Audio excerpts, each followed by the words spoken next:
하나님 말씀은 신약성경 요한일서 5장 5절에서 8절까지입니다.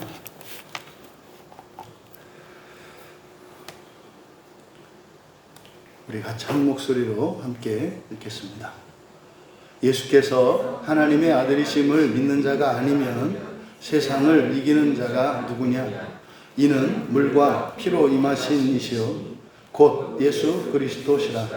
물로만 아니라 물과 피로 임하셨고 증언하는 이는 성령이시니 성령은 진리니라. 증언하는 이가 셋이니 성령과 물과 피라. 또한 이 셋은 합하여 하나이니라. 아멘.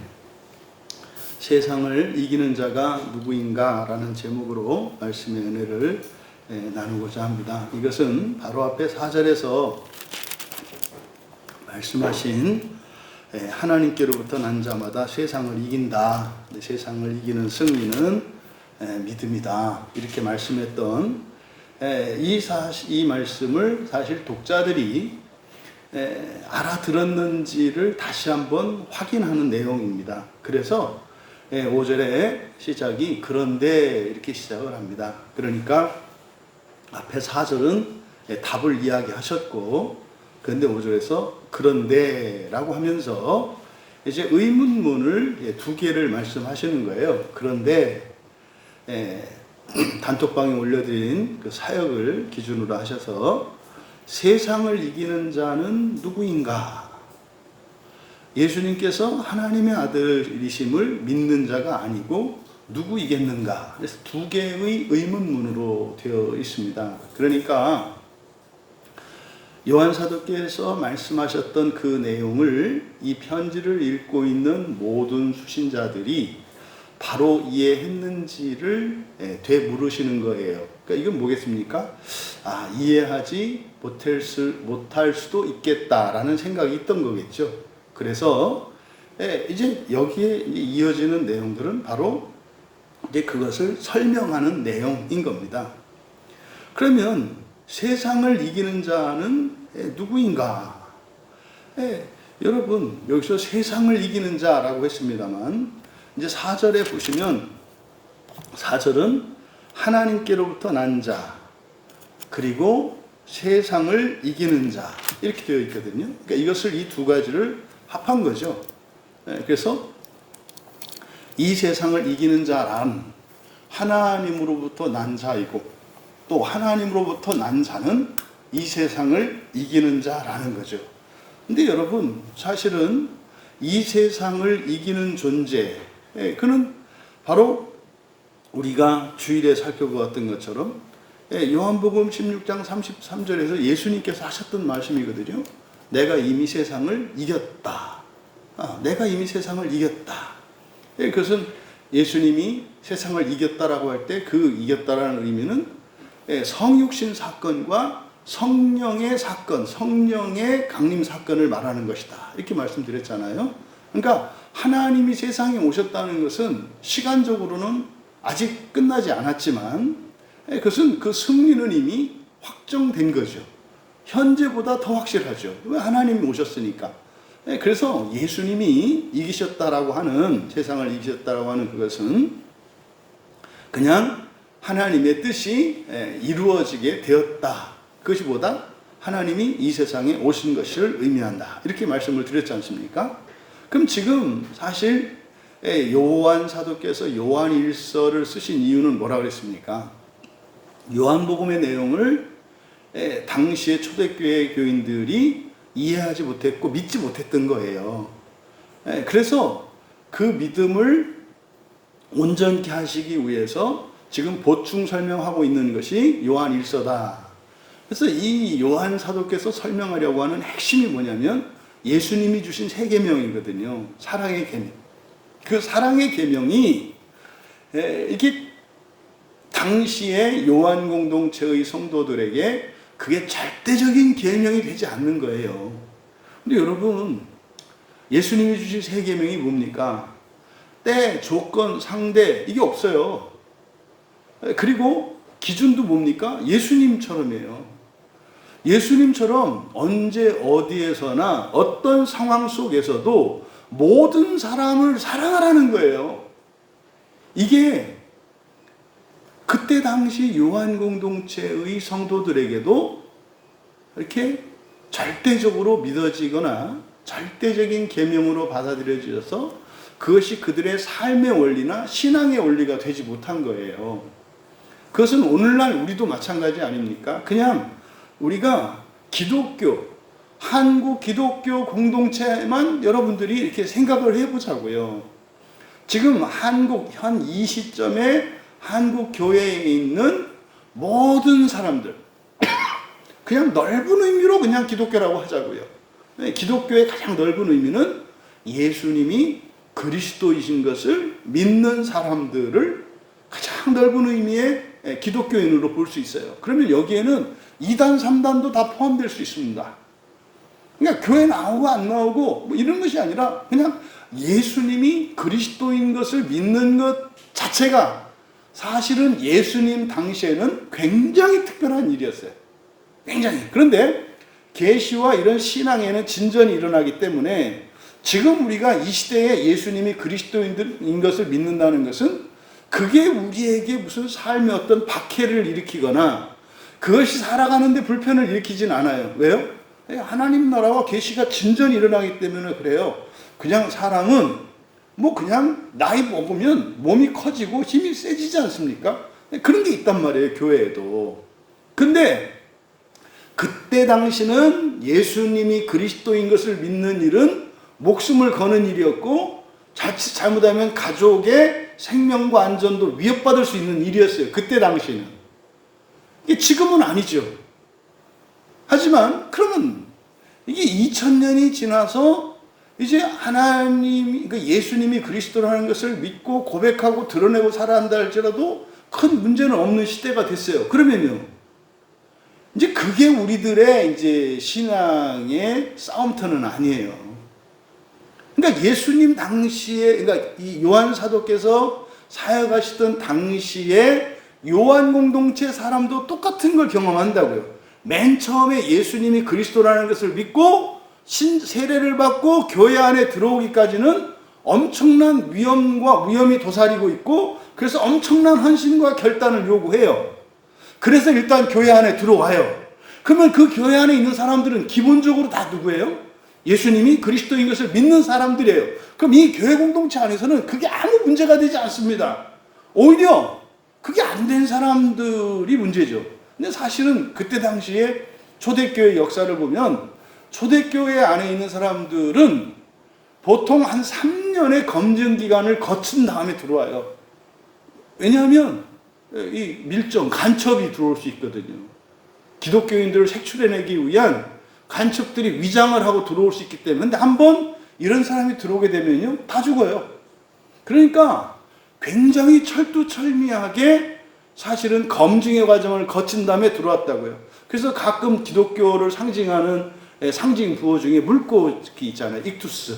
이 익투스가 지금은 뭐 여러분이 다 압니다만 그때 당시에 사람들에게 이 물고기 그림은 뭐 어부들이나 그들에게 있어서 중요한 생활의 식자재고 그렇잖아요. 별다른 표시가 아니었거든요. 사람들이 보기에는 그냥 뭐 어부라든지 뭐 생선집이라든지 이런 의미를 갖는 게 물고기였거든요. 근데 사실은 그건 무슨 표시였어요? 그리스도인이라는 표시예요. 그래서 일상생활 속에서 물고기 표식을 갖고 있는 사람들이면 모르는 사람이라 할지라도 이 사람은 나와 한 지체라는 것을 믿었고, 그러니까요, 뭐 잠자리도 내주고 뭐 먹을 것과 여비와 이런 것들을 내주는 거예요. 왜요? 이 사람은 강을 건넌 사람들이거든요. 그래서 그때 당시에 초대교회 공동체 안에 있는 사람들은 예수님이 그리스도라고, 이건 문제가 안 돼요. 근데요, 그게 다가 아니잖아요. 예수님이 그리스도라는 것을 믿은 다음에 일어나는 일은 뭡니까? 그러니까 마치 이게 이제 목자와 양을 비유한다면, 그 목자와 양의 그 속담, 그 잠언을 통해서 이걸 설명을 한다면, 아직 예수님이 그리스도이심을 믿지 않는 자들은 양인 상태예요. 그럼 예수가 그리스도인 것을 믿는 사람들은 사꾼의 상태예요. 그러면 이제는 그리스도인들이 사건이 아니라 목적이 선한 목자가 되어서 이제는 바깥으로 나가서 세상을 구원해야 되는 거잖아요. 그러니까 바로 이제 그리스도인 걸 믿었어요? 그럼 네가 뭐가 돼야 돼요? 선한 목자이신 예수님처럼 내가 선한 목자로 살아야 한다고요. 그게 이제 거기에서 딱 통과해야 되는 강이 뭡니까? 이게 사랑의 계명, 새 계명이에요. 이거라고요. 그냥 양이나 잡아먹고 사는 게 낫지.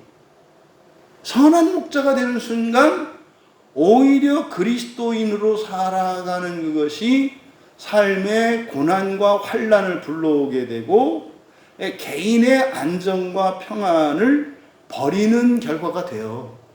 이게 드러내면. 근데 그 경계점에 있는 게 바로 예수님의 새 계명, 마지막으로 주셨던 이 계명이란 말이에요. 이게 지금 해결이 되지 않는 상태거든요. 이거를 지금 설명하려고 하는 게 요한일서의 핵심 내용이다. 저는 사실 이제 요한일서 마지막 장에 이제 왔는데, 정말 우리 1차적으로는 광야교회에 속한 우리 모든 교인들이 예수님의 새 계명을 절대적인 계명으로 우리들이 받아들일 수 있었으면 좋겠다. 그러니까 하라는 거 아니에요. 절대적인 계명으로 받아들였으면 좋겠다. 그러니까 누군가가 조건 없이 때를 가리지 않고 모든 사람을 사랑해야 된다고 했을 때 거기에 동의를 할 수 있는 정도가 되었으면 좋겠다. 또 그렇게 하지 않는 누군가를 보았을 때 마음 아파할 수 있는 사람이 되었으면 좋겠다. 요겁니다. 하는 그것은 각자가 하나님 말씀인 성경을 가지고 성령과 함께 마음을 기경하면서 그런 사람으로 변화되어 가면서 할 일이에요. 그건 각자가 할 일이에요. 그러니까 저는 목사로서 여러분들에게 저의 책임이고 또 저의 소망은 그 예수님의 그 사랑의 계명, 새 계명을 절대적인 계명으로 받아들이는 것까지예요. 그럼 여러분, 내가 이기적으로 자기중심적인 삶을 살고 있다면 이게 부끄러울 거 아니겠습니까? 그 계명을 받아들인 사람은. 그리고 이런 인생은 잘못된 인생이다. 이거는 곁길로 나가는 거다. 이걸 깨닫고 있지 않겠습니까? 그러면은요, 그냥 그걸 알면서도 계속 그렇게 살지라도 반드시 어느 시점에 가면 말입니다. 더 이상은 그런 삶을 살 수 없는 때가 와요. 예수님의 계명을 따라 살지 않고 그저 자기중심적이고 나밖에 모르는 인생을 살아가는 게 옛날에는 그럴 수밖에 없다 이러저런 핑계를 댔고 오히려 그렇게 사는 게 지혜롭고 잘하는 것이라는 판단을 가지고 있었는데 어느 순간이 되면 그게 부끄러워지는 때가 와요. 그리고요, 싫어져요. 그렇게 살아가는 게 싫어진다고요. 그리고 그렇게 살아가는 것은 굉장히 어리석은 것이라는 판단을 내리는 때가 와요. 그러면요, 진짜 내가 예수님의 새 계명을 따라 살리라 라고 하는 뜻이 생겨요. 의지의 변화죠. 근데 그렇게 돼도 되지 않거든요. 그 다음에 사실은 우리의 인격성의 지성과 감성과 의지의 변화만 일어난다고 되는 게 아니에요. 무엇이 또 일어나야 돼요? 열성이에요, 열성. 뜻을 실천할 수 있는 열성. 사람들이 보통 의지가 약하다라고 이렇게 말을 하는데 의지가 약한 게 아니고요. 의지가 없거나 의지가 있는데 못하는 것을 보통 사람들이 의지가 약하다 말해요. 근데 말입니다. 어떤 뜻을 세웠는데 실천하지 못하는 것은 의지는 약하고 강하고가 없어요. 의지가 바르고 그르고 이거죠. 잘못된 뜻을 갖고 바른 뜻을 갖는 거지, 옳고 그른 거지, 이거는 의지가 강하고 안 강하고가 아니에요. 그러니까 보통 우리가 의지가 강하다라고 할 땐 사실은 무엇을 말하는 거예요? 열성을 말하는 거예요. 열성을. 그러니까 이건 신앙과 상관이 없는 인격성의 한 요소거든요. 열성은. 그래서 어떤 사람은 굉장히 열심히 사는 사람 있잖아요. 어떤 사람은 그렇게 못 사는 사람이 있잖아요. 그럼 여러분, 열심히 안 사는 사람이 뜻이 없을까요? 뜻 많아요. 이것도 하고 싶고 저것도 하고 싶고 뜻 많아요. 근데요, 한 번도 해본 적이 없죠. 그러니까 이거는 의지의 문제가 아니라 뭐예요? 열성의 문제라고요. 근데 어떤 사람은 열심히 해요. 그런데요, 아니 어리석고 잘못된 짓만 해요. 이 사람은 뭐의 문제예요? 의지의 문제예요. 그러니까 뜻을 잘못 세우는 거, 이게 의지의 문제죠. 하고 안 하고는 뭐의 문제예요? 열성의 문제라고요. 그래서 지성과 감성과 의지 그리고 열성, 이것이 다 바뀌었을 때 내 삶에 전인격적인 변화가 일어나는 거예요. 그러니까 열성이 강한 사람들은요, 지성과 감성과 의지가 바뀌지 않아도 하는 것처럼 보일 수 있어요. 이게 바리새인들이에요. 바리새인들의 특징은 열성이 강한 사람들이에요. 그래서요, 원하지 않는 일도 할 수 있어요. 좋아하지 않는 일도 할 수 있어요. 그리고 어리석다고 생각하는 것도 할 수 있어요. 그러니까 열성이 강한 사람들이 사실은 그 지성과 감성과 의지의 변화가 일어났을 때 사람을 확 바꾸게 할 수 있는 굉장히 강력한 힘이거든요. 그런데 조심스러운 것은 뭐예요? 이런 앞에 있는 다른 인격성의 변화가 없어도 열성만으로 할 수 있어. 근데 예수님은 분명히 그 사람들을 향해서 그러거든요. 지옥에서 벗어날 수 없다고. 오히려 지옥으로 가고 있다. 그래서 사람들이 이 교회 안에 열성을 굉장히 강조해왔다는 걸 알겠죠. 교회에서 그러잖아요. 성경 하루에 몇 장씩 읽어라. 기도 얼마큼 해라. 교회 어떻게 섬겨라. 뭐 해라, 뭐 해라, 뭐 해라. 이거를 할 수 있는 사람들은 누구예요? 1차적으로 열성이 있어야 해요. 열성이 있어야. 한 번도 성경을 처음부터 끝까지 읽어본 적이 없어. 뭐가 없는 거예요? 열성이 없는 거예요. 열성이. 물론 이런 의지가 바뀌지 않고도 열성이 있는 사람은 할 수 있어요. 근데 의지가 있어도 열성이 바뀌지 않으면 이걸 행할 수가 없다고요. 그게 이제 교회 안에 오랫동안 흔히 말해서 그냥 연수만 채우고 있는 사람들.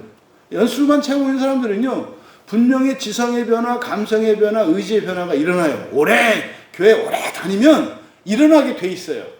그런데 이것이 그 사람에게, 그 사람의 삶에 완전한 변화를 일으키기 위해서는 뭐가 바뀌어야 돼요? 열성이 바뀌어야 돼요, 열성이. 이 과정을 여러분, 이 마음 안에서 일어나는 이 마음의 구조와 이런 상호관계를 여러분들이 염두에 두셔야 돼요. 지금 이때 당시에 사실은 요한 공동체의 사람들은요, 지성 바뀌었고요, 감성 바뀌었고요, 의지도 바뀌었어요. 증거가 뭐예요? 교회 안에 온 게 그 증거라고요. 근데 사실은 뭐가 안 바뀌었어요? 열성이 안 바뀐 거예요, 열성이. 내지 못하는 거야. 근데 그거에 방해되는 게 사실은 환난과 핍박이나 이거겠죠. 어떤 환경 하에서는 이렇게 살아. 근데 그렇지 못할 때는 하지 않아. 이건 뭐의 문제? 열성의 문제라고요. 지금 예수께서 바로 세상을 이기는 자가 누구냐라고 하는 이 말 속에는 두 가지가 포함되어 있다. 이거는 앞에 있는 4절에 있는 내용, 하나님께로부터 난 자, 그리고 세상을 이기는 자, 이거를 줄여서 세상을 이기는 자라고 한 거예요. 그러니까 이거는 사실은 뭡니까? 그리스도인다운 그리스도인이죠. 그러니까 세상을 이기신 예수님과 같이 선한 목자로 살아가는 사람을 여기서는 세상을 이기는 자라고 한 거예요. 그러니까 세상을 이기는 자, 선한 목자로 살아갈 수 있는 그리스도인이 누구냐? 그러면서 또 답을 얘기했죠. 예수께서 하나님의 아들이심을 믿는 자라는 거죠. 이거를 부가 의문문의 형태로 예수께서 하나님의 아들이심을 믿는 자가 아니고 누구겠느냐? 이렇게 말씀한 거예요. 그럼 여러분, 예수님이 하나님의 아들이심을 믿는 자라야 그리스도를 대신하여 세상의 빛이 될 수 있는 그리스도인 된다는 것을 말하는 거예요. 그러면 지금 요한 사도께서 당시 공동체의 사람들에게 예수님의 새 계명, 사랑의 계명을 따라 살지 못하는 그 열성의 한계에 부딪혔어. 그럼 이제 열성을 바꾸려면 어떻게 해야 돼요? 앞에 다시 지성과 감성과 의지가 더 새로워져야 돼요. 그래서 지성, 감성, 의지의 변화는 반드시 열성을 변화시킵니다. 그래서 지금 다시 요한 사도는 이들의 믿음의 핵심이 되는 예수가 그리스도인 것을 믿습니다 그랬잖아요. 거기서 더 나아가 그 그리스도가 누구시다? 하나님의 아들이심을 믿어야 한다는 거예요. 그러니까요, 그리스도이심을 믿는 것은 쉬워요. 왜요? 그리스도는 나를 도와주는 자거든요. 그리스도는 나의 현실에 보탬이 되는 자예요. 그러니까 여러분 주변에 지금까지 여러분이 살면서 여러분을 도와줬던 누군가가 있어요. 이 사람들이 다 그리스도 역할을 한 거거든요. 나를 돕는 역할, 이게 그리스도의 역할이에요. 그러니까 예수님이 그리스도인 것을 믿는 것은 어렵지 않다고요. 근데 걸리는 지점이 어디예요? 하나님의 아들이라는 점이에요. 그러니까 내가 그리스도야, 나를 믿으면 너희들도 그리스도와 같이 될 거야. 이 얘기 뭡니까? 너희들이 날 믿으면 병을 고칠 수 있을 거고 이적을 행할 수 있을 거고 사람들한테 존경받을 거야. 그러니까요, 몰려들죠. 스리랑카 교회에서도 이번에 목사님들이 고백했던 게 뭐예요? 이 말씀을 비추면 그런 거죠. 그동안 본인들은 뭐만 믿었다? 예수님이 그리스도인 것만 믿었다. 그래서 병 고치려고 했고 많은 사람들로부터 인정받으려고 했고 사람들을 모으려고 했고 큰 건물을 치려고 했고 이게 예수가 그리스도인 것을 믿는 거예요. 그러니까요, 이거는 쉬워요. 이거는 쉽다고. 근데 어려운 건 뭐겠어요? 누구 도움이 필요 없는 사람들이 예수 그리스도를 믿기가 어렵겠죠. 왜? 난 도움 필요 없으니까. 왜? 본인들이 그리스도라고 생각하거든. 내가 도와줄게. 이게 그리스도라는 생각이에요. 교회 안에도 그렇죠. 예. 능력 있고 힘 있는 사람들은 본인이 구원이 필요한 사람이 아니라, 그러니까 그리스도를 믿으려는 사람들이 아니라 자꾸 그리스도 노릇을 하려고 하는 사람들이 있어요. 근데 그 그리스도 노릇 하는 거 훌륭한 거잖아요. 돕는 거니까. 교회도 자꾸 그리스도 노릇을 해요. 그게 뭐예요? 구제하고 또 어려운 사람들 도와주고 모금 주고 이게 다 그리스도 노릇하는, 이게 잘못된 거 아니죠. 훌륭한 거예요. 근데 당시에 요한 공동체도 거기에 멈춰 있었고 오늘날 교회도 여기에 멈춰 있었다고요. 그걸 넘어서야 한다 이 말이에요. 그러니까 이 세상을 살아가는데 도움을 주는 그리스도의 신앙을 넘어서 어디로 가야 된다? 하나님 나라로 가야 되고 부활로 가야 돼요. 근데 가지 못해. 그러니까 더 이상 예수님의 계명을 지키지 않아. 이게 지금 이때 이 정황에서 우리들이 읽어낼 수 있는 시대적 정황이고, 그게 오늘 우리의 시대, 사실은 2000년 교회의 역사 속에서 하나도 변하지 않은 것을 우리가 깨달을 수 있어요. 그래서요, 예수님이 그리스도인 것을 믿고 그 다음에 정말 우리들이 믿지 못하고 믿으려고 하지 않는 게 뭐다? 하나님의 아들. 여러분, 하나님의 아들인 것을 믿는다라고 하는 의미는 예수님이 하나님의 아들이신 것만을 믿는 게 아니에요. 목표가 뭐예요? 하나님 아들 되는 거예요. 예수님이 그리스도가 된다는 것을 믿는 것은 나도 그리스도가 될 수 있다는 거예요. 예수님이 하나님의 아들인 것을 믿는다는 것은 나도 하나님의 아들이 될 수 있다는 거예요. 근데 사람들은요, 하나님 아들 되는 건 원하지 않고 뭐만 되기 원해? 그리스도만 되기를 원해. 이게 교회의 한계예요. 이걸 기복신앙, 현세신앙이라고 하죠. 그러니까 지금도 왜 교회들이 막 이렇게 부패하고 타락하고 이상한 일들이 일어나요? 바로 초대교회에 있었던 모든 교회들에 일어났던 다 이 부분이에요.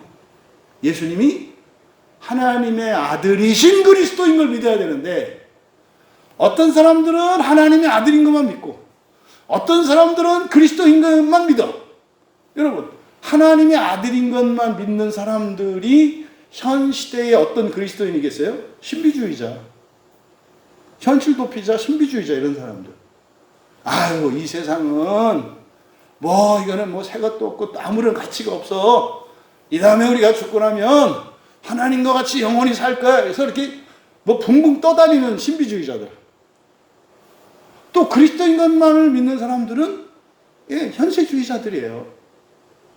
그러니까 이게 교회의 2000년 역사 속에서 이런저런 막 신앙 논쟁과 교리 논쟁과 뭐 이게 전쟁이 있었는데 있잖아요. 양극단에 서서 싸우는 거예요, 전부. 그러니까 이쪽이나 이쪽이나 그리스도인 것만을 믿는 거나 하나님의 아들이신 것만을 믿는 거나 둘 다 문제가 있는 거예요. 그래서 이 개혁주의는요, 둘 다 믿어야 한다는 거예요, 이렇게. 베드로의 고백이 칭찬받았던 게 그거잖아요.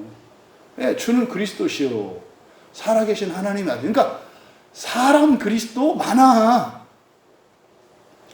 사람 그리스도 많다고. 교회 안에 또 인류 역사 속에 이렇게 성인과 같은, 성자와 같은 이런 삶을 살았던 사람 많잖아요.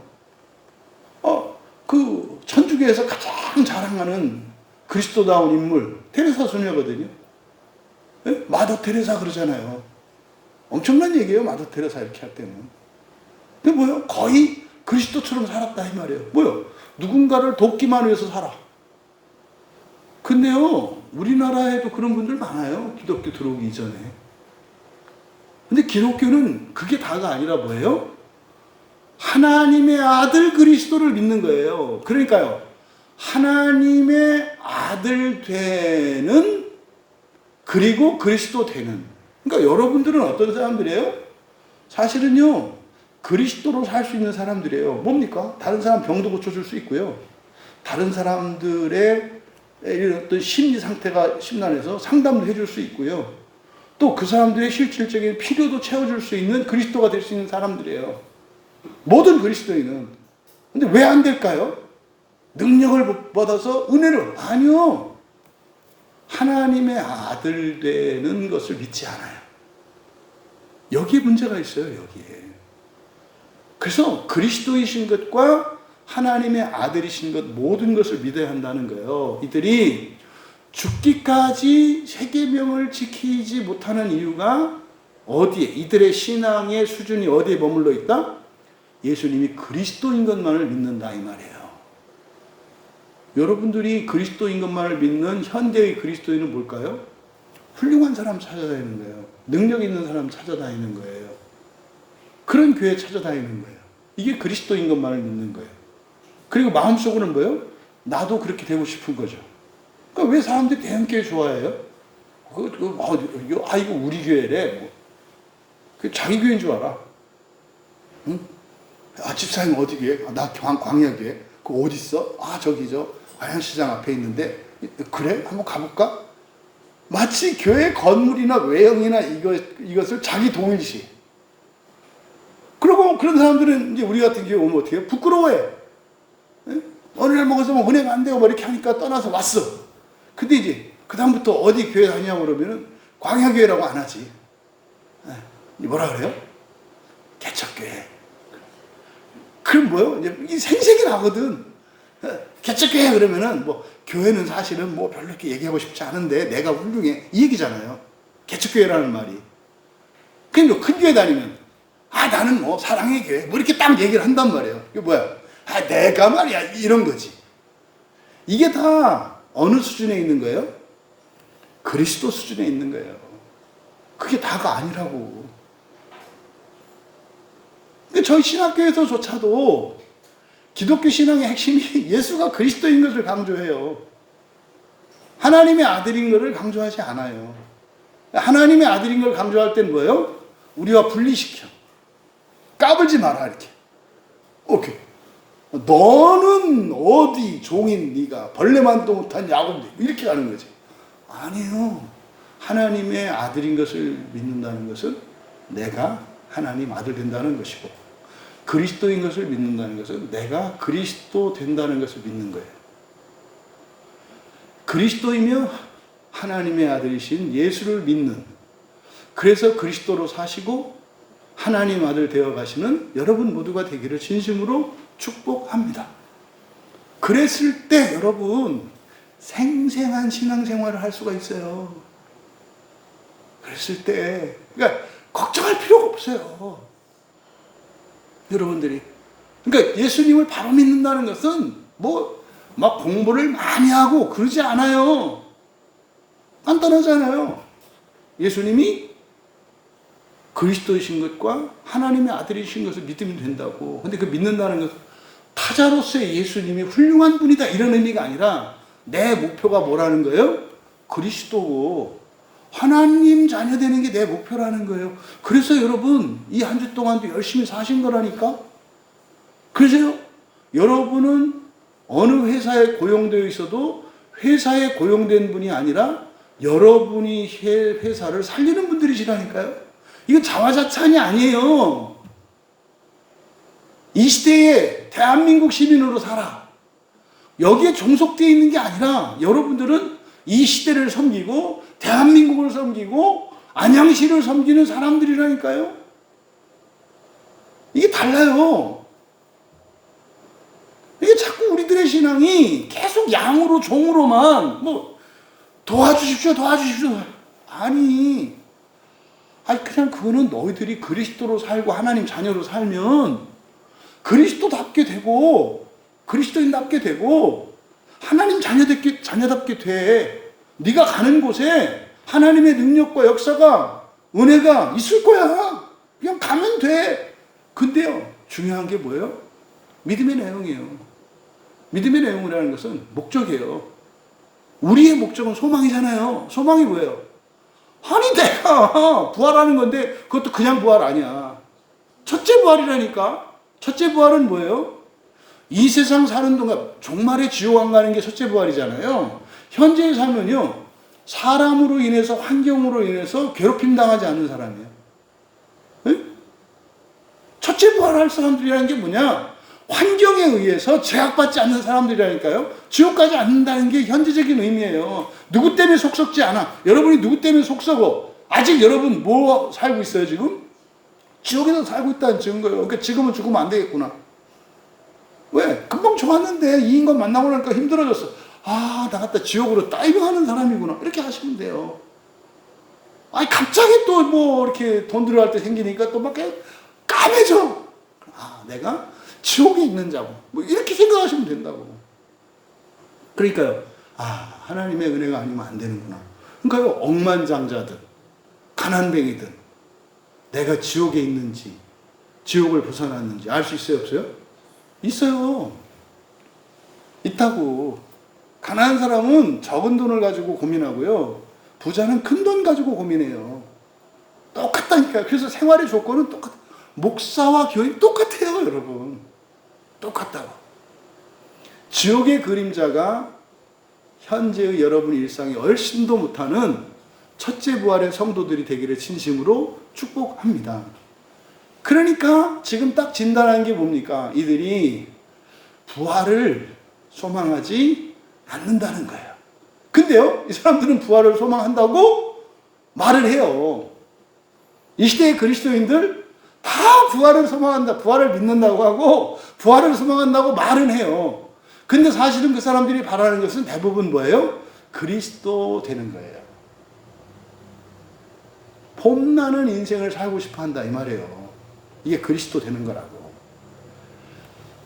그래서 이제 이어 6절에서 그분이 바로, 그러니까 이는 물과 피로 임하신 이는 그죠. 그는 1차적으로 세상을 이기신 이가 하나님으로부터 나셨고 세상을 이기신 이가 1차적으로 누구세요? 예수님이세요. 그게 이제 요한 사도가 요한복음 그 16장 33절에서 했던 말씀을 지금 인용하고 있는 거죠.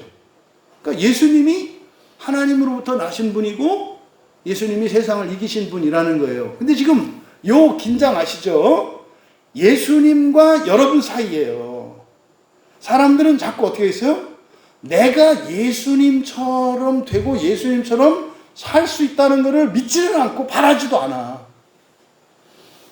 그냥 뭐예요? 나는 예수의 은덕만 입는, 이게 로마 캐톨릭의 가장 큰 취약점이에요. 로마 캐톨릭이 한 게. 로마 캐톨릭은 거기서 이제 다 했어요, 사명을. 근데 무너져야 돼요. 신학적으로 무너지고 다시 새로워져야 될 필요가 있거든요.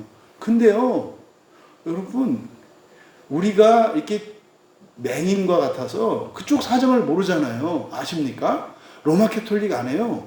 끊임없는 갱신의 노력이 계속 있어요. 왜냐면 그 캐톨릭 안에 있는 신학자들의 연구 논문이나 이런 것들을 보면은요, 계속 몸부림하는 신자들이 있어요.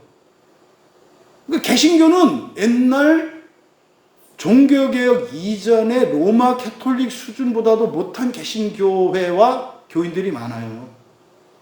그래서 여러분들이 함부로 이렇게 무슨 신학이나 이런 걸 가지고 그 사람의 신앙을 판단하고 더더군다나 구원이 어쩌고 하는 거는 굉장히 어리석고 무식한 일이에요. 무지의 소치죠. 어쨌든 여기서 이는이라고 되어 있습니다만 우리말 성경에 그예요. 그는 누구요? 예, 하나님을 이기는 자예요. 근데 지금 5절은 사실은 그리스도인에 대한 얘기잖아요.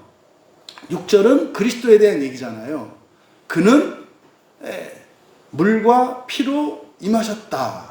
그러니까 물과 피로라고 했는데 물과 피로는 적절한 번역이 아니에요. 왜냐하면 여기에 사용된 전치사가 디아라는 전치사인데 디아는 이게 통과하다. 그래서 말미암아 뭐 이런 뜻이에요. 우리가 지금 교회 밖에서 교회를 들어오려면 문을 통과해야 되잖아요. 여기 디아라는 전치사를 쓰거든요. 그거를 통과하여 통하여. 그러니까 이때는 그래서 뭐 문으로 들어왔다 이렇게 말을 합니다만 디아는 어떤 도구의 의미이기보다는 말미암아 원인이에요. 원인. 그래서 그분은 바로 물과 피를 통하여 오신 분. 물과 피를 통하여 오신 분. 또 물과 피로 말미암아 오신 분. 뭐 이런 의미예요. 곧 예수 그리스도시다. 그러니까요. 지금 6절은 바로 예수 그리스도에 대한 설명인데 예수 그리스도가 사람이 아니라 사람이신 것만이 아니라 누구시다? 동시에 하나님이신 그리스도다라는 것을 지금 여기서 설명하려고 하는 거예요. 그래서 물과 피를 통하여 오신 분이라고 하는 이 말씀 안에는 예수님을 사람 그리스도로만 믿는 요한 공동체 신자들의 신앙의 한계를 넘게 해주시려고 하는 거예요. 그러면 여기서 바로 물과 피를 통하여 오셨다 그러잖아요. 그럼 이제 여기에 대한 해석이 분분해요. 이제 뭐 전에도 말씀을 드렸습니다만 여기 다음에 나오는 7절, 7절에 있는 7절에 킹제임스 버전은 요 뒤에다가 이게 성부, 성자, 성령 삼위일체 근거 본문을 쓰고 있기 때문에 본문을 추가시켜요. 그래서 사실은 굉장히 중요한 본문인데 이게 잘 많이 오해되고 있는 본문이거든요. 그건 뒤에 가서 보기로 하고. 그래서 여기서 물과 피를 통하여 이렇게 말씀했잖아요. 그럼 여기서 물과 피를 통하여라고 하는 이 말씀이 의미하는 게 뭘까? 물은 뭐고 피는 뭘까? 그러니까 여기에 이제 여러 가지 해석이 나올 수 있는 거예요. 그러면 말입니다. 여기서 그 물로만이 아니라 여기서는 이제 물 그랬는데 이 물이 의미하는 것은 바로 뭡니까? 여러분 성경에서 그리고 구약 성경에서 신약 성경에서 물 하면 딱 떠오르는 게 뭐예요? 물의 기능은 뭐죠? 정결이에요. 정결. 정화시키고 정결. 맨 처음에 온 세상을 정화시킬 때 하나님이 사용하셨던 게 뭐예요? 물이잖아요. 홍수를 해서 물로 씻으셨죠. 이 물이라고 하는 게 바로 뭡니까? 그 몸의 정결을 나타내요. 물질을 깨끗하게 할 때, 우리의 육체를 깨끗하게 할 때 무엇으로 해요? 물로 하잖아요. 그래서 세상이 죄로 꽉 찼을 때 하나님이 세상을 물로 씻어요. 물로 씻는다고. 그 다음에 피는 그럼 이제 무엇을 의미하겠는가? 보세요. 세상의 죄를 맨 처음에 하나님은 물로 씻으셨죠? 그러면은 두 번째로 하나님이 이 세상의 죄를 씻으셔요. 그 씻는 방법이 뭐예요? 피예요, 피. 그러니까 율법을 주시잖아요. 모세에게 율법을 주셔서 죄를 씻는 방법을 가르쳐 주셔. 왜요? 다시는 물로 씻지 않겠다고 하셨거든. 근데 씻어야 할 방법이 있어야 돼. 그래서 죄를 씻는 방법이 뭐였어요? 피였다고요. 그래서 구약의 제사는 다 피제사를 드리잖아요. 그래서 물과 피라고 했을 때 이것은 바로 몸의 정결, 정화와 피라고 하는 것은 사실은 생명을 나타내잖아요. 그래서 우리의 본질, 생명의 정화를 나타내는 거예요. 그러니까 예수님은 육체의 정화뿐만이 아니라 뭐다? 생명의 정화를 위해서 그것을 통하여 오신 분이다. 그러니까 뭡니까? 우리의 현재의 삶만이 아니라 과거 미래는 물론이요 우리의 본성까지 새롭게 하시는 분이시다라는 것을 물과 피를 통하여 오신 분이다라고 얘기한 거예요. 그러니까 사실은 이 물이라고 하는 것은 그리스도의 인성을 나타내는 부분이고 피라고 하는 것은 신성을 나타내는 부분이죠. 이게 사실은 이 피는 하나님의 피니까 새 생명이죠. 이게 신약 성경에서는 조회, 생명으로 나오고 영생으로 나오는 거죠. 그러니까 예수님은 우리 현재의 삶의 어려움만 도와주는 인간 그리스도가 아니라 우리의 본질 자체, 본성 자체, 그리고 모든 시간을 새롭게 하실 수 있는 하나님이셔. 이걸 지금 물과 피를 통하여 오셨다 이렇게 한 거예요. 그리고 바로 뒤에서 그 물과 그 물로만이 아니라 다시 강조해요. 왜 그라고 그랬을까요? 앞에서 물과 피 그랬으니까. 앞에서는 관사 없이 그냥 물과 피를 통하여 오신 분 이렇게 얘기를 했고요. 반복하니까 뒤에서는 그 물과 그 피. 근데 그 물과 그 피는 문법적으로는 앞에서 언급한 그 물과 그 피야. 근데 사실은요, 여기서 그 물과 그 물로만이 아니라 그 피로 오셨다라고 할 때 그 피는 바로 뭐겠어요? 새 생명을 주시는 하나님의 생명을 뜻하죠. 하나님의 생명. 그러니까 사람이시면서 하나님으로 오신 것을 나타내. 그래서 예수는 그리스도는 그리스도인데 어떤 그리스도시다? 인성과 신성을 겸비하신 그리스도다. 이게 뭐예요? 야, 살아가는 동안만 도와주시는 그런 그리스도가 아니야. 너 하나만 이렇게 구원하려고 오신 그리스도가 아니야. 너를 통해서 온 세상의 모든 인류를 마지막 한 사람까지 구원하려고 오신 신성을 가지신 그리스도야. 이거를 지금 설명하는 거죠. 그럼 여러분, 여기서 그 물로 그리고 그 피로 이 얘기를 하는 것은 결국 우리의 신앙생활에 적용해 봤을 때 여러분들은 물로 씻음을 받는 게 뭐라고 생각해요? 이게 세례예요. 뭐 침례가 됐든 세례가 됐든 물에 잠기든 물에 뿌림을 받든 효과는 똑같아요. 그러니까 이 물은 무엇을 씻어요? 우리의 행위와 우리의 몸을 씻을 뿐이에요. 그러니까 세례 받았다 그래서 본질적으로 다시는 죄를 짓지 않는 사람이 되는 것은 아니에요. 세례를 받고도 세례 받기 전날 저질렀던 나쁜 말과 행동을 또 할 수 있어요. 이게 물로 씻는 거거든요. 다만 그거에 대한 벌은 없지. 일단 왜? 그 씻어냈으니까. 그래서 세례를 받기 이전에 여러분들이 행위로 말로 지었던 모든 죄는 다 씻어서 용서를 받았어요. 세례를 받는 순간. 근데 문제는 그 뒤로 또 져. 또 진다고. 근데요, 세례는 한 번만 받는 거야. 그러니까 이거 큰 문제네. 그래서요, 사실은 우리가 세례를 받음으로 죄 용서 받는 원리는 그리스도의 십자가에서 대속이거든요. 그래서 예수 그리스도께서 십자가에 달리심으로 내가 예수님을 그리스도로 믿을 때, 근데 어떤 그리스도? 하나님의 아들이신 그리스도를 믿어야 돼요.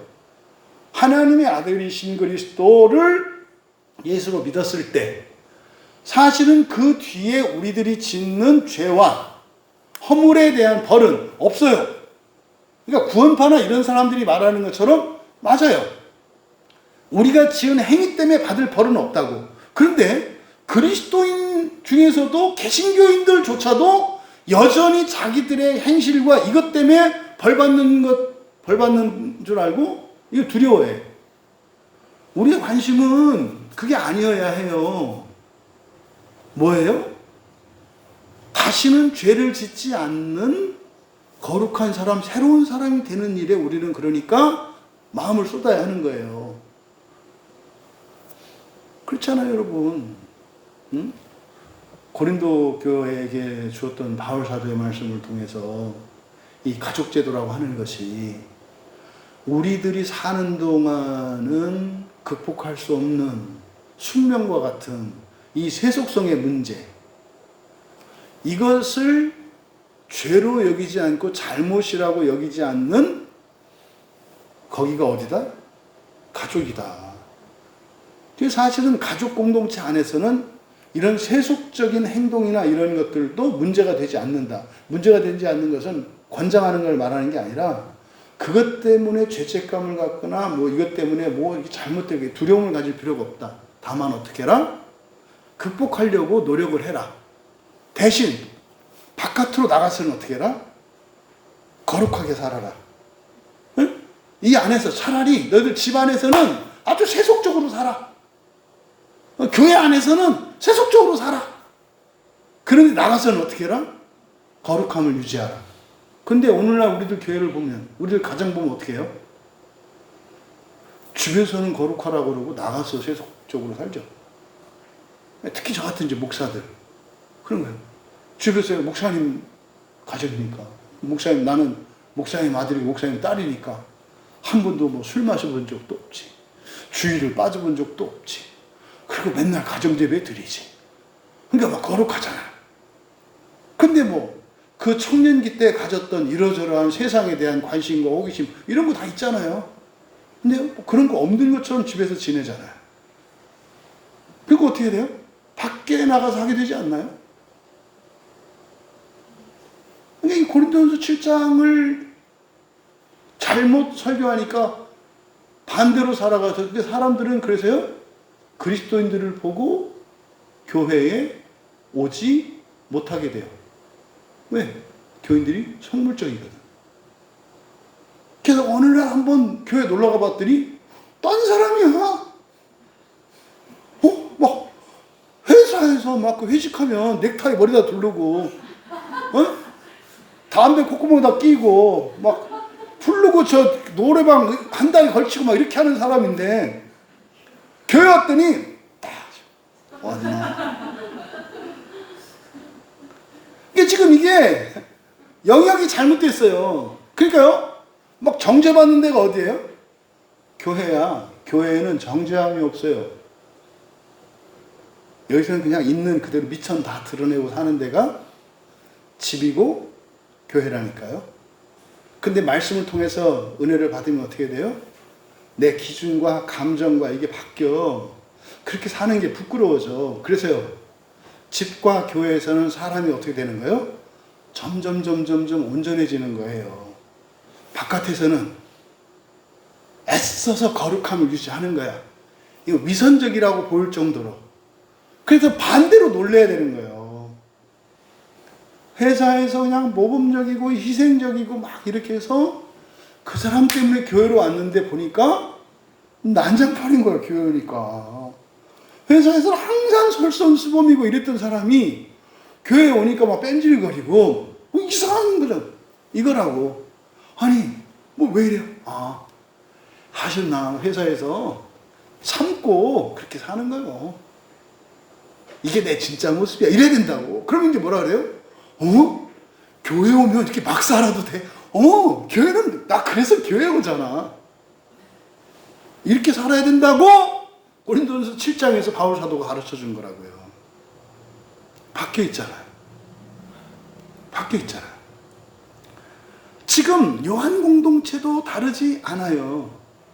그래서 물로 씻겼다라고 하는 이것은 이제 세례를 말하고, 그러면 피로 씻겼다라고 하는 것은 바로 구약으로 말하면 홍수를 통한 정화, 제사법의 동물의 피를 통한 속죄, 이걸 말해요. 근데 이것이 이제 신약으로 오면 예수 그리스도의 피는 동물의 피가 아니야. 이게 히브리서에서 얘기하는 거라고요. 동물의 피는 죄를 씻어. 그런데 예수 그리스도는 하나님의 피야. 너 하나만의 죄를 씻는 게 아니라 모든 인류의 죄를 씻어. 그러니까요, 이 세상에 구원받지 못할 사람은 있다, 구원받지 못할 사람은 있다 없다? 확신 있게 얘기하세요. 없어요. 구원받지 못하는 사람은 없어요. 그런데요, 첫째 부활, 다시 말해서 지옥을 거치지 않는 사람은 드물어요. 제 사명이 이거라니까요.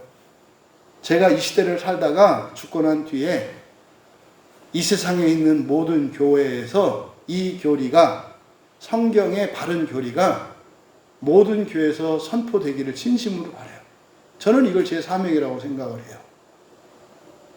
그러면 그리스도인들은 착하게, 성실하게, 열심히 자기 발전을 꾀하며 이타적으로 살려고 노력하면서 살 거예요. 지금 교회의 잘못된 교리 때문에 이렇게 교회가 이렇게 아주 세속적이고 배타적이고 편파적이고 이기적인 그런 그리스도인들을 양산하고 있어요. 이 교리 때문에. 이 교리 때문에. 사랑할 수 없게 한다고요. 이 교리가. 그래서 지금 그러면 이 피를 통하여 할 때 이 피를 기념하는 게 우리에게 뭐예요? 성찬이에요. 그래서 여러분, 이제 뒤에서 나와요. 예수 그리스도가 하나님의 아들이신 그리스도임을 믿는다는 것은 우리들이 사는 이 시대의 신앙생활이 뭐예요? 예배와 성찬을, 다시 말해 성례를 절대시하는 사람들이에요. 성례가 뭡니까? 세례와 성찬을 말하잖아요. 세례는 물로 죄를 씻어. 이건 뭐예요? 행위의 죄책만 씻어내는 거야. 본질적으로는 고쳐지지 않았어. 그러면 하나님 나라는 못 들어가. 네, 사람으로는 들어갈 수 없다니까요. 신이 돼야 한다니까요.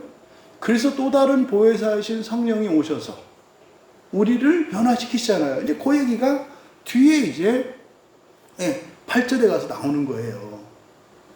그러면 우리가 물과 피로써, 물로만이 아니라 그 물과 그 피로 오신 분이다. 그 물과 그 피로 오신 분이다. 그 피로 통하여 오신 분이다라고 하는 것은 현재 우리에게는 어떻게 적용을 해야 된다? 성례를 절대적으로 생각해야 한다 이 말이에요. 이때 당시에 사람들이 예수님이 하나님이신 것을 믿지 않으니까 성례가 형식화되는 거예요. 성례가 형식화되는 것은 하나님의 아들인 것을 믿지 않는 것을 드러내는 거예요. 성례는, 이거는 우리의 신앙의 본질. 그래서요, 그 교회가 바른 교회인지 아닌지를 판단하는 기준이 뭐예요? 성례의 바른 시행이라니까요. 그러니까 이거는 무엇과 관계되어 있어요? 첫째 부활과 관계되어 있어요. 바른 성례를 베풀지 않으면 그 교인들은 첫째 부활에 참여할 수 없어요. 이게 예수님 당시에 바리새인과 서기관들이 천국문을 걸어 잠그고 지옥으로 인도한다는 게 그거예요. 그래서 이 성례를 바르게 시행하는 일은 신자들이 첫째 부활에 들어가게 하는 절대적인 조건이라고요. 이 말씀을 지금 여기서 하는 거예요. 그리고 이유를 설명해요.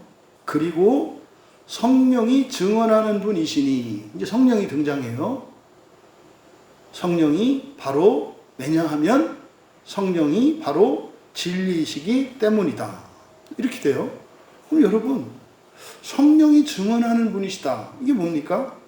여기서 원래 증인이라고 하지 않고요. 증언하시는 분. 그래서 동사를 분사로 만들어서 명사화했어요. 증인이라고 할 때와 증언하는 자라고 할 때는 다르죠. 증언하는 자는 증언하고 있는 증인이에요. 그러니까 내가 아직 재판이 열리지 않아서 내가 증인인데 지금 증인 보호 프로그램에 참여해서 어디 은신처에서 보호받고 있어. 증인이죠.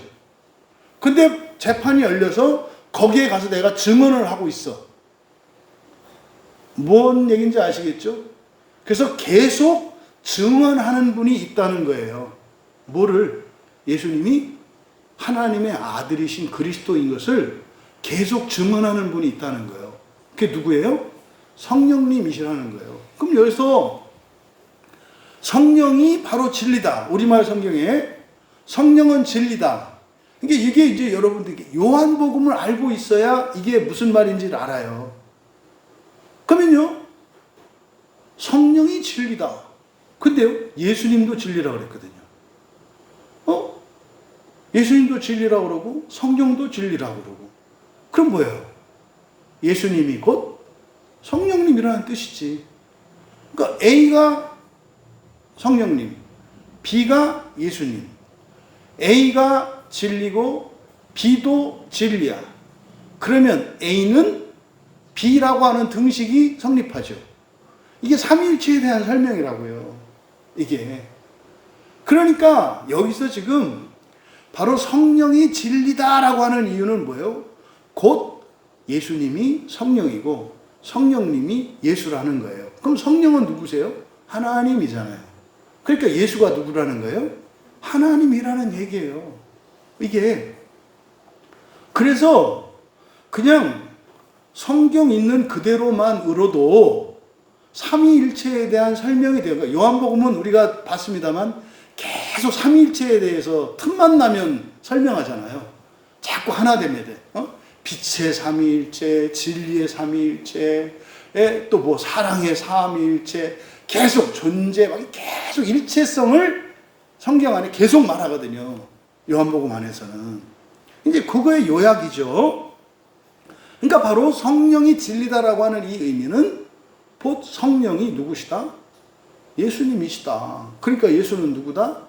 하나님의 아들이다. 하나님이다 이 말이죠. 그것을 설명하는 거예요. 그러면 7절에 왜냐하면 또 이렇게 돼요. 왜냐하면 증언하는 이가 셋이기 때문이다. 이제 우리말 성경은 왜냐하면이 빠져 있어요. 왜냐하면 증언하는 이가 셋이기 때문이다. 그럼 여기서 증언하는 이가 셋이다.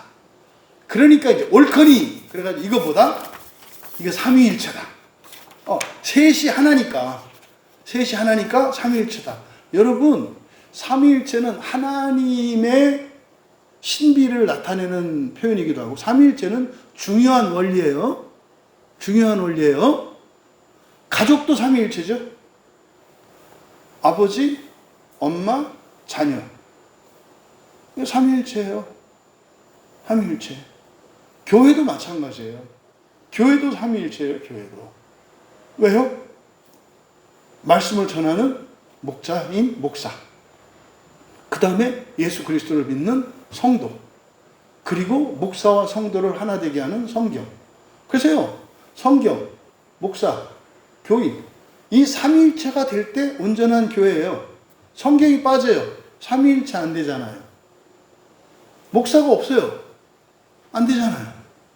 그럼 예수를 믿는 그리스도인이 없어요. 아니잖아요. 오늘날 교회는요, 예수 믿지 않는 교인들과 성경을 전하지 않는 목사와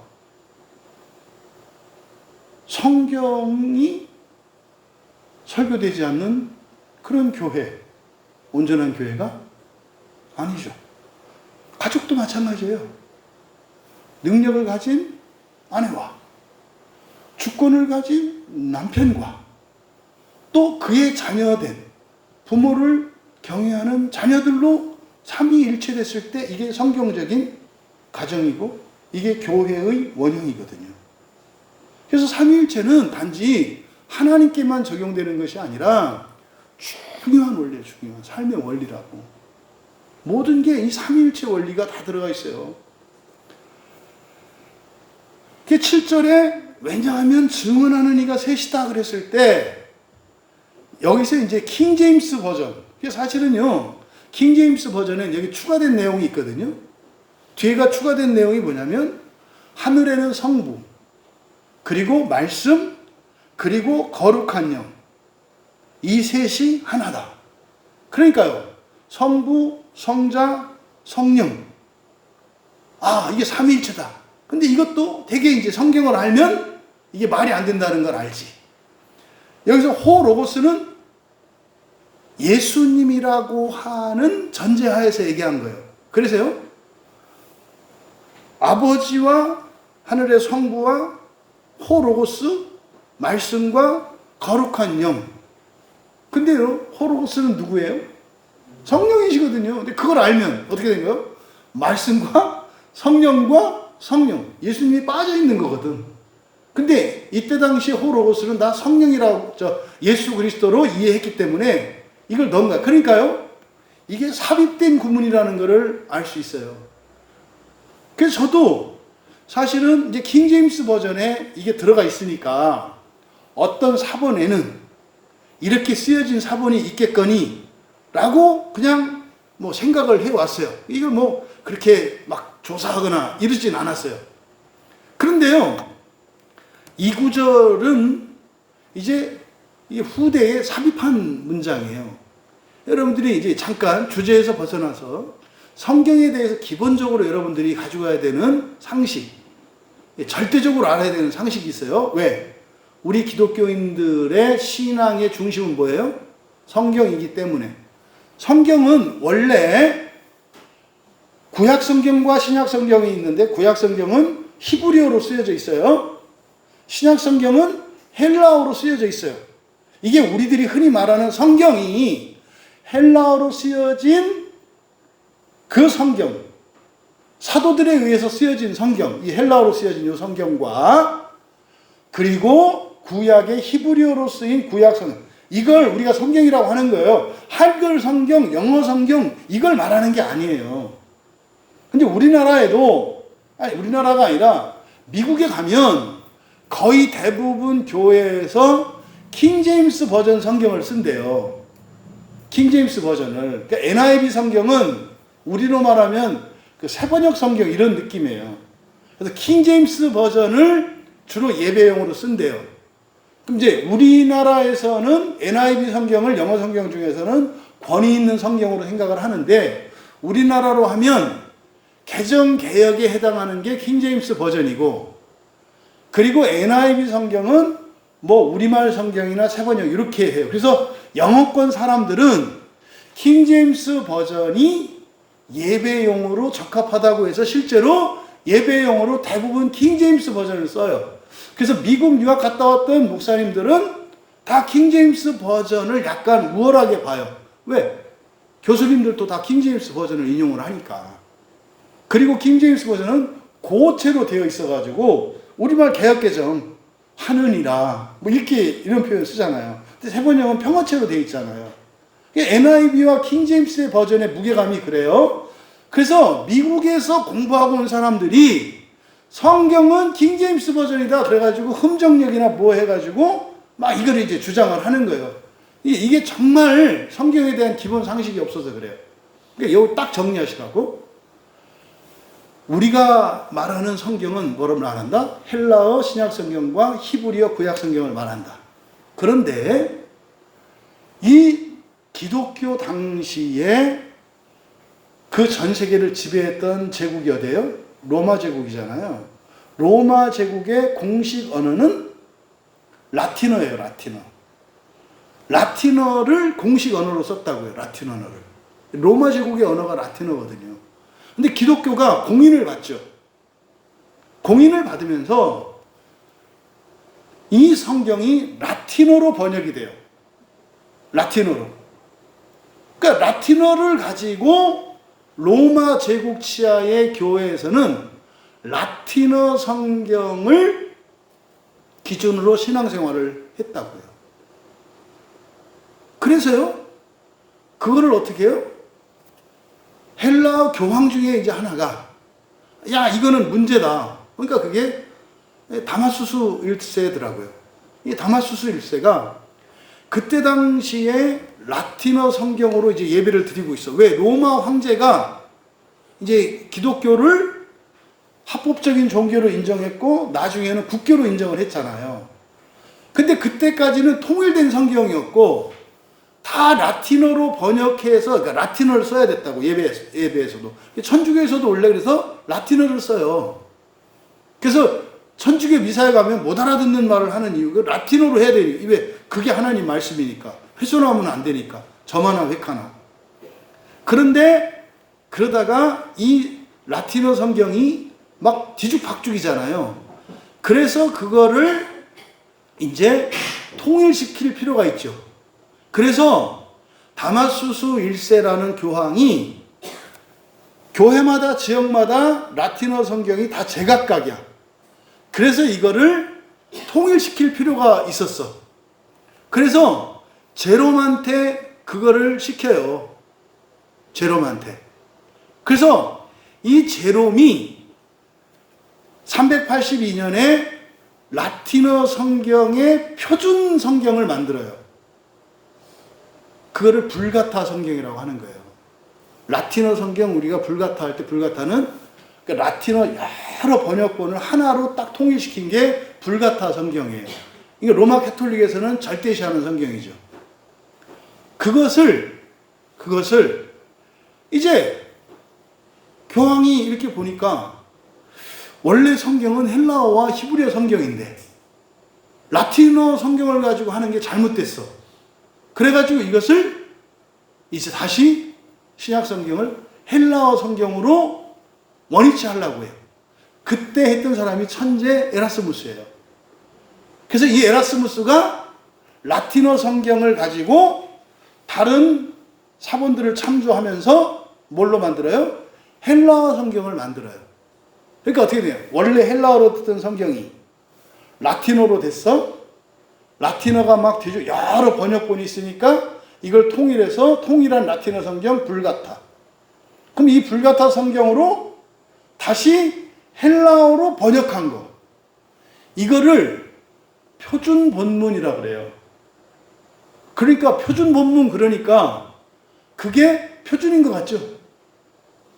이름이 표준 본문이니까. 근데 표준 본문이라는 그 성경을 어떻게 만들어진 거예요? 라틴어 성경을 갖고 헬라어로 번역한 게 표준 본문이라니까요. 그러니까 표준 라틴어 성경을 번역한 거다, 이런 뜻이에요. 그럼 보세요. 원래 헬라어를 라틴어로 번역하는 과정에 당연히 허점이 있겠어요, 없겠어요? 있죠. 번역 성경은 한계가 있다고요. 그러면 그걸 또다시 헬라어로 번역을 하면 허점이 더 있겠죠. 그러니까 표준 본문이라고 하는 헬라어 본문은 굉장히 취약한 본문이에요. 근데 워낙 에라스무스가 뛰어난 사람이어서 훌륭하긴 했다고 해요. 근데요, 어떤 영향을 받아요? 라틴어 성경의 영향을 받고 있어요. 그런데요, 에라스무스가 맨 처음에 헬라어로 번역한 표준 본문에 첫 판이 1516년에 만들어졌거든요. 거기에 지금 5장 7절에 삽입되어 있는 내용이 원래는 없었어요. 근데 이때 당시에 사람들이 삼위일체 때문에 교회 안에 계속 논쟁이 있어 왔잖아요. 그러니까 이게 셋이 하나다라고 하는 내용이 딱 있으니까 이거를 삼위일체 근거 본문으로 성경에다 딱 집어넣으면 어떻겠어요? 아무 소리 못하겠지. 그래서 여기에다가 에라스무스에게 이걸 추가하라고 해요. 그게 제가 읽어드렸던 하늘에는 성부, 말씀, 그리고 거룩한 영, 이 셋은 하나다라고 하는 내용을 옆에 추가하게 되는데, 이걸 추가하라고 그때 당시에 종교 지도자들이 얘기하는 거예요. 에라스무스는 아니 그거 없는데 그걸 왜 추가하냐, 안 했어요. 그래서 맨 처음에 표준 본문 1516판에는 없어요, 이 내용이. 근데 이때 당시에 막 비판하는 사람들, 이 사람들은 되게 힘 있는 사람들이잖아요. 이 사람들이 막 항의하고, 그래서 나중에, 그래서 에라스무스가, 아니, 뭐 근거가 있어야 될 거 아니냐. 그때 이 사람들이 근거를 만들어 갖고 와요. 뭔 얘기인지 아시겠죠? 예? 그 뭐 종이, 한재다 써가지고 화장실에다가 오랫동안 묵혀서 암모니아 가스를 묵히면은, 뭡니까? 방사성 탄소 뭐 측정법으로 이렇게 하면 오래된 거로 나온다더라고요, 이렇게. 암모니아 가스에 노출시키면. 그래서 우리나라 떠도는 보이차의 대부분은 화장실 암모니아 가스 출신들이 많아요. 네. 지금 진짜 보이차는 거의 없죠. 그 보이차는 보통 30년 이상 지붕에다 묵힌 건데 다 없어요. 그래가지고 그냥 녹차를 발효시킨 건 이제 그 보이차인데, 그거를 짝퉁 보이차를 만드는 방법이 그 중국 뭐 저는 안 가봤습니다만 그 화장실이 가관도 아니라면서요. 거기다가 이렇게 해가지고 밑에다가 쫙 이렇게 해서 뭐 모기장 철제 뭐 철망 같은 걸 해서 쫙 깔아놓으면은 암모니아 가스가 쫙 올라와가지고 푹 삭아서, 이제 아마 이제 앞으로 집사님들이 보리차 먹을 때는 생각이 달라질 것 같아. 어쨌든 그렇대요. 말씀드린 취지는, 그러니까 이 사람들이 어떻게 돼요? 이상한 뭐 사본이라는 걸 갖고 온 거야. 근데 사실은 이게 정상적인 사본이라고 보기는 어려운 거예요. 그러니까 근거를 갖고 오라고 하니까 말하자면 근거를 제시해 준 거예요. 그러니까 에라스무스는 알았겠죠. 왜? 다 조사했는데 어디서 뭐 이상한 무슨 사본이라는 게 나왔는데 거기에 이렇게 써 있어. 근데 이 사람들이 실력자니까, 찍히면은 위험하니까, 그래서 할 수 없이 그냥 말을 들은 거죠. 그래서 추가된 게 요한일서 5장 7절 뒤에 있는 내용이에요.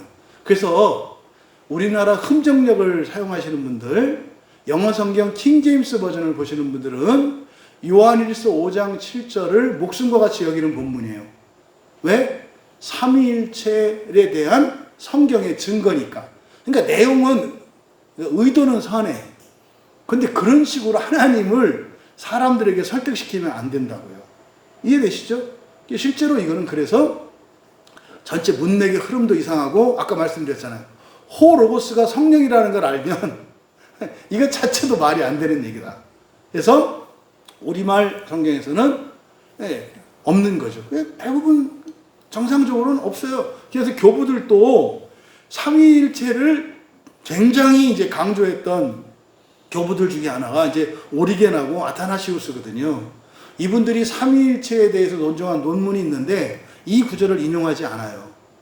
그러니까 지금 요한일서 이 구절은 사실은 뭐에 대한 거예요? 예수 그리스도가 하나님의 아들이시라는 것을 설명하는 거고, 예배 안에서 이 성례의 중요성과 성경의 중요성을 설명하려고 하는 거지, 이거는 삼위일체를 설명하려는 본문이 아니다라는 거예요. 8절에 가면 이제 명확하게 더 나와요. 8절에 보시면 성령과 물과 피라, 또한 이 셋은 합하여 하나이니라, 이렇게 되어 있거든요.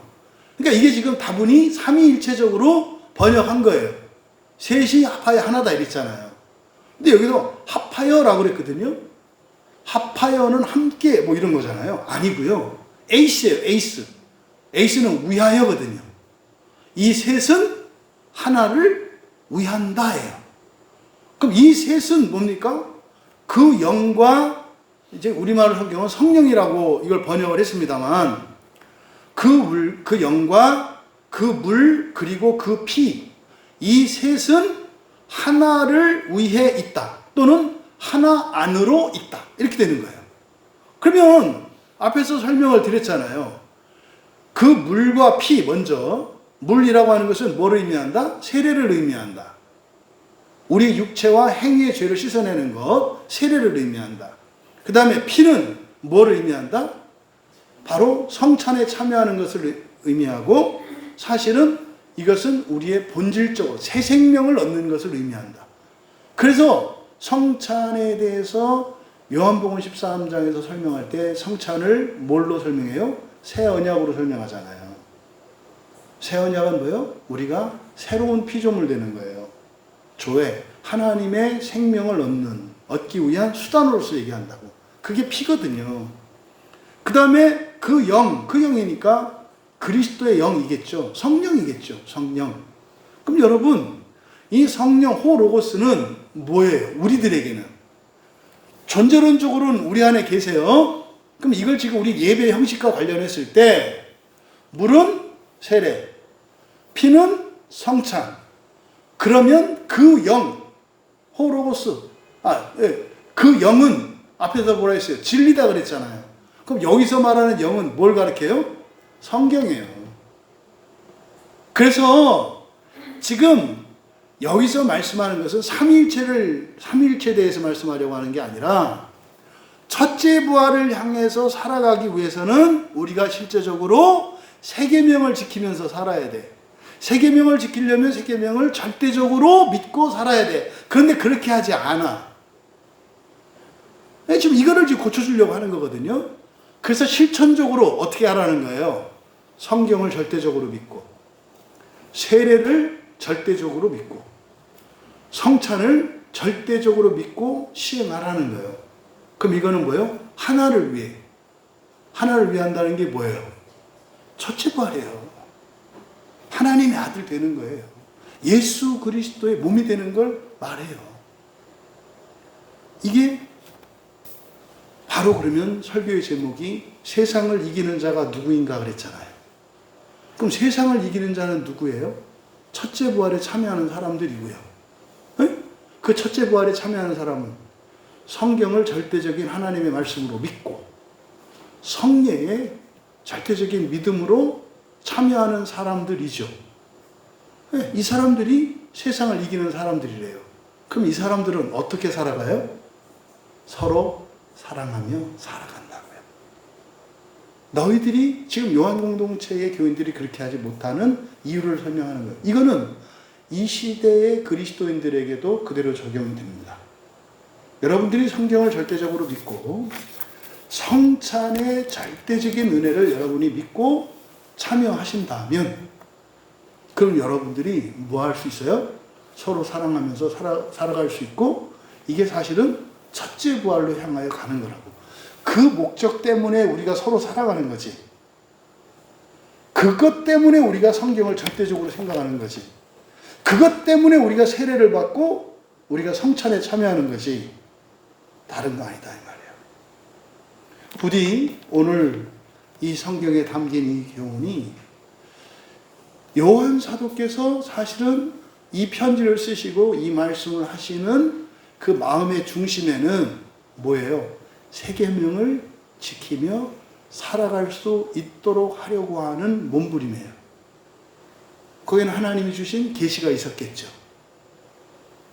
이 시대에 예수님이 주신 사랑의 계명을 따라 살아가시고 성경을 절대적으로 믿고 세례와 성찬, 이 성례를 통해서 그 첫째 부활에 임할 수 있다는 이 말씀을 여러분이 믿음으로 받아들여서 정말 이 세상을 이긴다고 하는 의미는 뭡니까?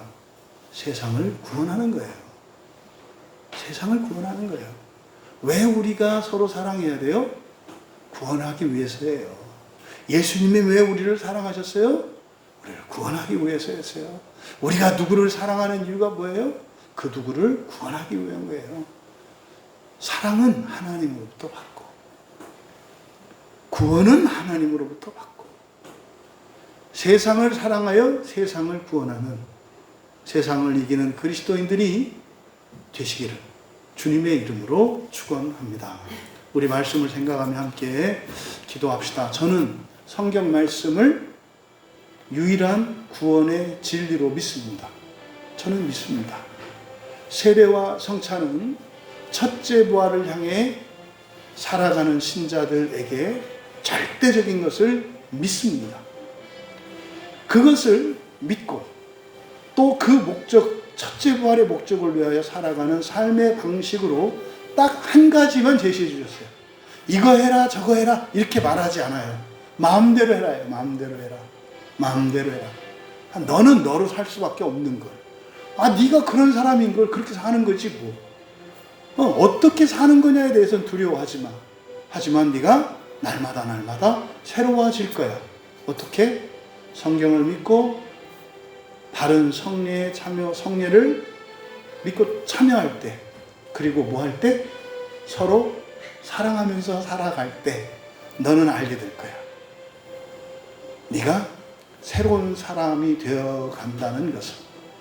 너는 더욱더 믿고 소망하게 될 거야. 네가 완전한 하나님의 자녀가 되어 참으로 하늘에 있는 별들을 창조하는 그 날이 정말로 올 거라고 확신하게 되는 일이 일어날 거야.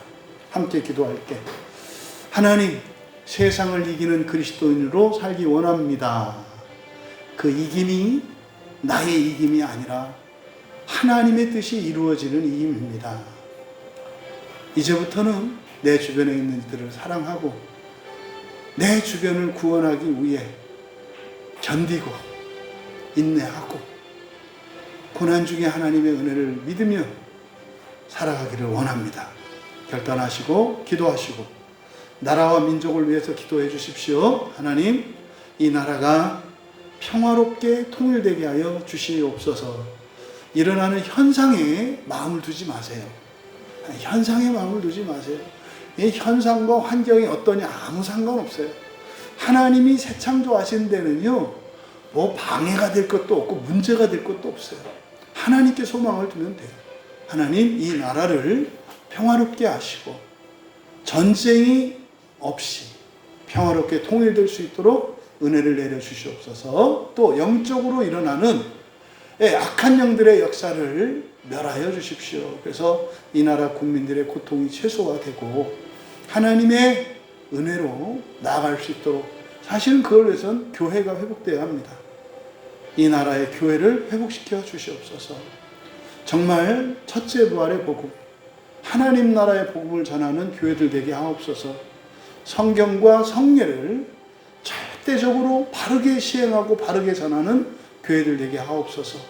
그것에 목숨을 거는 목회자들, 정말 강직하고 순결한 목회자들이 있게 하시고 그 복음을 기쁨으로 받아들이고 인내할 수 있는 성도들 늘어나게 하옵소서. 그리고 온 세상의 선교를 위해서 하나님 마지막 한 사람까지 구원받기를 기뻐하시는 하나님의 뜻이 반드시 이루어지는 줄 믿습니다. 마지막 한 사람까지 하루속히 예수 그리스도를 믿고, 그것은 뭐라고 그랬습니까? 성경을 믿는 거예요. 이 세상에 마지막 한 사람까지 오직 성경만이 유일한 구원의 진리인 것을 믿게 하여 주시옵소서. 그래서 온 세상의 구원이 하루속히 일어나게 하옵소서. 그리고 스리랑카 선교를 위해서 기도해 주시고, 또 이제 10월 달은 우리에게 특별한 달입니다. 10월 31일 교회가 세워진 날이고 그 종교개혁을 기념하는 날이잖아요. 10월 31일에 일어났으니까. 그래서 우리가 10월 달에 사경회를 하는데 여호와를 알자라는 제목으로 주제로 사경회를 할 텐데 온 교인이 은혜 받게 하시고 또 우리 교회에서 하는 사경회를 통해 이 시대와 한국교회 전체에 또 그 은혜가 흘러가게 하옵소서. 기도하시고 편안히 개인적으로 돌아가면 되겠습니다.